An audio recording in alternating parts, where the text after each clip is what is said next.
Gubernur DKI Jakarta, Pramono Anung, menerbitkan Peraturan Gubernur Pergub Nomor 5 Tahun 2026 tentang efisiensi energi dan air pada bangunan gedung. Aturan baru ini diluncurkan Pramono dalam Forum Jakarta C40 Urban Climate Action Program UCAP Climate Action Implementation CIA yang digelar di kawasan Menteng, Jakarta Pusat. Adapun aturan itu diterbitkan untuk mengendalikan penggunaan air, khususnya air tanah, oleh gedung-gedung di Jakarta. Hari ini secara resmi kami luncurkan Peraturan Gubernur Nomor 5 berkaitan tentang efisiensi energi dan air pada bangunan gedung yang disusun melalui proses yang partisipatif melibatkan seluruh stakeholder, pemangku kepentingan lintas sektoral, ucapnya.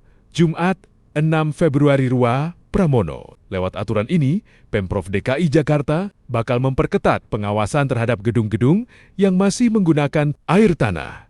Sekarang secara ketat kami akan melihat apakah masih ada gedung-gedung yang menggunakan air tanah karena sudah dilarang semuanya untuk menggunakan air tanah, ujarnya.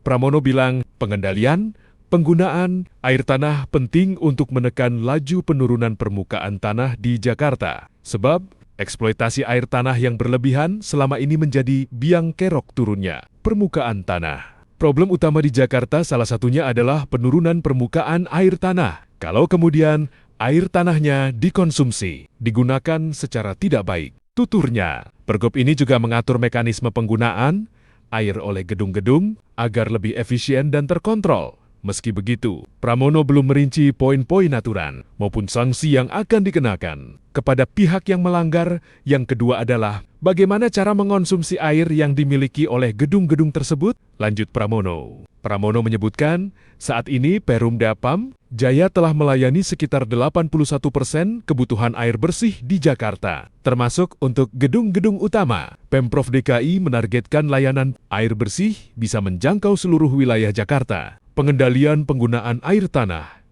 Kata dia, penting untuk menekan penurunan muka tanah di Jakarta. Tak cuma mengawasi penggunaan air tanah, aturan baru ini juga menekankan pentingnya mengurangi emisi bangunan. Pasalnya, sektor bangunan disebut Pramono menyumbang hampir 60% dari total emisi gas rumah kaca (GRC) di Jakarta, sehingga membutuhkan regulasi baru yang lebih tegas dan terukur. Peraturan ini merupakan bagian penting dari transisi Jakarta menuju kota rendah karbon, kata Pramono. Ex-Hakim Mahkamah Konstitusi (MK) Arief Hidayat mengungkapkan bahwa putusan MK untuk perkara nomor 90 PUU 21 tahun 2023 menjadi titik awal. Indonesia tidak baik-baik saja. Hal ini diucapkan Arief ketika ditanya awak media soal hal yang paling diingat selama mengemban tugas 13 tahun sebagai Hakim MK sejak 2013 silam. Saya merasa perkara 90 lah. Inilah yang menjadi titik awal. Indonesia tidak baik-baik saja, kata Arief usai wisuda Purnabakti di Gedung MK, Jakarta Pusat, Rabu 4 Februari tahun 2026. Sebagai informasi, putusan Mahkamah Konstitusi MK untuk perkara nomor 90 PU 21 tahun 2023 adalah tentang batas usia calon presiden dan calon wakil presiden. Adapun putusan itu menjadi ruang bagi Gibran Rakabuming Raka maju sebagai calon wakil presiden di pemilihan presiden ke 2024, padahal usianya belum 40 tahun. Arief akui ia melewati berbagai macam dinamika yang luar biasa dalam setiap memutuskan perkara di MK, termasuk adanya pelanggaran-pelanggaran etik terhadap konstitusi. Mulai dinamika, ada yang sampai terjerat hukum karena pelanggaran-pelanggaran yang berhubungan dengan kasus tindak pidana, kata dia. Namun, yang paling Arief ingat adalah ketika ia merasa tidak bisa melakukan tugas mengawal putusan pada waktu rapat permusyawaratan hakim yang memutus perkara ke-90. Saya paling merasa tidak bisa melakukan tugas mengawal Mahkamah Konstitusi dengan baik pada waktu rapat permusyawaratan hakim yang memutus perkara 90, kata dia. Itu yang menjadikan saya merasa saya tidak bisa mampu untuk menahan terjadinya konflik-konflik karena perkara 90, sambungnya. Operasi tangkap tangan Komisi Pemberantasan Korupsi (OTT) KPK. Kasus dugaan suap importasi barang mengungkap fakta mengejutkan yakni Oknum Bea Cukai. Kementerian Keuangan menyiapkan safe house untuk menyimpan uang tunai dan logam mulia. Sebanyak 6 orang telah ditetapkan sebagai tersangka kasus ini. Juru bicara KPK, Budi Prasetyo, mengungkap para oknum bea cukai tersebut menyiapkan safe house untuk menyimpan uang hingga logam mulia tersebut. Ya, ini memang diduga para oknum dari Ditjen Bea Cukai ini menyiapkan safe house ya, untuk menyimpan barang-barang seperti uang. Kemudian tadi logam mulia, kata Budi yang dikutip Jumat 6 Februari tahun 2026. Jadi, memang disiapkan secara khusus untuk tempat penyimpanan.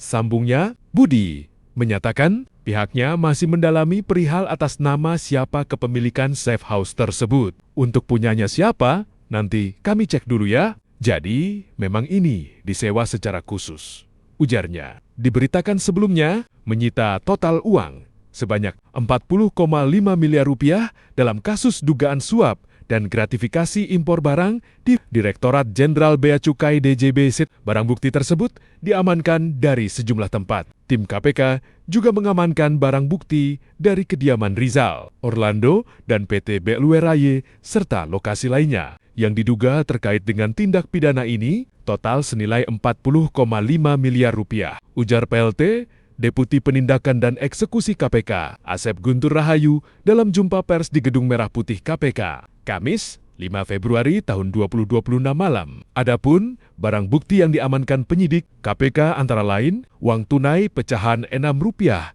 senilai 1,89 miliar rupiah, uang tunai dalam bentuk dolar Amerika Serikat sejumlah 182.900, dolar Amerika Serikat, uang tunai dalam bentuk dolar Singapura sejumlah 1,48 juta dolar Singapura, kemudian uang tunai dalam bentuk yen Jepang sejumlah 550.000 yen, logam mulia seberat 2,5 kg atau setara 7,4 miliar rupiah, logam mulia seberat 2,8 kg atau setara 8,3 miliar rupiah, 1 jam tangan mewah senilai Rp13,8 juta. Dalam kasus ini, KPK menetapkan 6 orang tersangka dalam suap dan gratifikasi importasi barang di Ditjen Bea Cukai, namun satu di antaranya, yakni John Field selaku pemilik PT BLU, berhasil melarikan diri saat operasi tangkap tangan OTT. Keenam tersangka adalah Rizal selaku Direktur Penindakan dan Penyidikan, Direktorat Jenderal Bea dan Cukai, P2 DJBC periode 2024,